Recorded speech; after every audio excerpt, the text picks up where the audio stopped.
Ghaziabad police ने एक बड़े नकली दवा रैकेट का भंडाफोड़ किया है।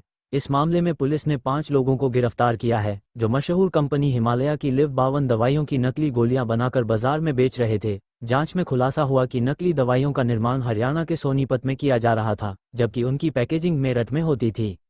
आरोपी असली जैसी दिखने वाली बोतलें, रैपर और लेबल तैयार करते थे, ताकि दुकानदार और ग्राहक धोखा खा जाएं। पुलिस की कार्रवाई में बड़ी मात्रा में नकली लिव 52 टैबलेट, खाली बोतलें, पैकिंग मटेरियल और अन्य सामान बरामद किया गया है। ये दवाएं खासतौर पर लिवर के इलाज के लिए इस्तेमाल होती हैं, इसलिए इनकी नकली बिक्री लोगों की सेहत के लिए बहुत बड़ा खतरा बन सकती थी। हिमालय कंपनी की शिकायत के बाद पुलिस ने गुप्त सूचना के आधार पर छापेमारी की और पूरे नेटवर्क का पर्दाफाश किया। पुलिस अब ये पता लगाने में जुटी है कि यह नकली दवाएं किन किन शहरों में सप्लाई की जा रही थीं। फिलहाल सभी आरोपियों से पूछताछ जारी है और इस रैकेट से जुड़े अन्य लोगों की भी तलाश की जा रही है। 3 जनवरी को हिमालयन कंपनी से एक शिकायत आई थी कि इनका कुछ माल जो है वो फर्जी माल बना करके दुकानों पर सप्लाई किया जा रहा है। इस तरह की जो चीज़ें थी वहाँ पर इनको बताया गया कि मुरादनगर से सप्लाई की गई थी, अलीगढ़ में सप्लाई हुई थी। इस बेसिस पर मुरादनगर थाने में एक अभियोग पंजीकृत किया गया था।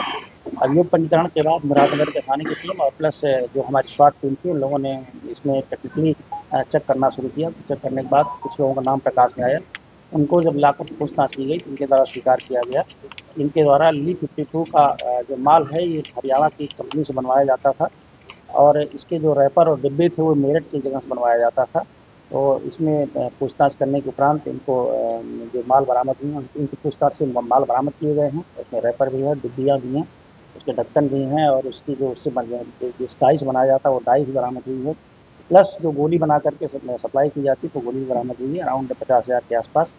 और बाकी अभी बेचना हमारी जारी है और इसमें हम लोग हैं इसमें क्या है कैसे पूरी चीज़ों की छानबीन की जा रही है और अग्रिम कार्रवाई सर ये लोग कहाँ सप्लाई करते थे और कैसे ये आइडिया इनके दिमाग में आया? बताया जा रहा है कि कुछ मेडिकल फील्ड से भी जुड़े हुए लोग हैं और क्या ये जो ओरिजिनल दवाई है उसकी कुछ सस्ती दिया करते थे, किस वजह से ग्राहक जो मेडिकल स्टोर वाले हैं वो आकर्षित हो जाते थे ले लेते? अभी जो इन्होंने बताया है कि तो इनको बहुत सस्ती पड़ती थी, अराउंड 35-40 रुपए में एक डिब्बी तैयार होती थी इनकी और जो मार्केट में करीब 110-15 रुपए में ये लोग सप्लाई कर रहे थे। इसका मार्केट रेट जो है वो एमआरपी इसकी है 280 रुपये डिब्बी होती है। इस प्रकार से भारी मार्जिन था और दुकानों पर इन्होंने जैसा जिनकी सेटिंग हो जाती थी उस हिसाब से दुकानों को सप्लाई करते थे। तो कितने राज्यों में सप्लाई की, कितने लोग काम कर रहे हैं? अभी तो इस पर छानबीन की जा रही है। जैसा मैंने आपको बताया कि अभी इन्होंने स्वीकार किया है उसमें कुछ माल सामने दिया था, कुछ माल इग्नोर में दिया था और अलीगढ़ में दिया, जहाँ से अलीगढ़ में माल इनका वापस हो गया था। सर क्या इस दवाई से कुछ नुकसान भी हो सकता था? इस चीज़ को भी लेकर आप लोग आगे जांच करवा? ये परीक्षण के लिए हम लोग भेजेंगे सब चीज़ों का फिर विवेचन किया। क्या बिल भी दिया करते थे ये? हाँ, बिल वगैरह सबको देंगे।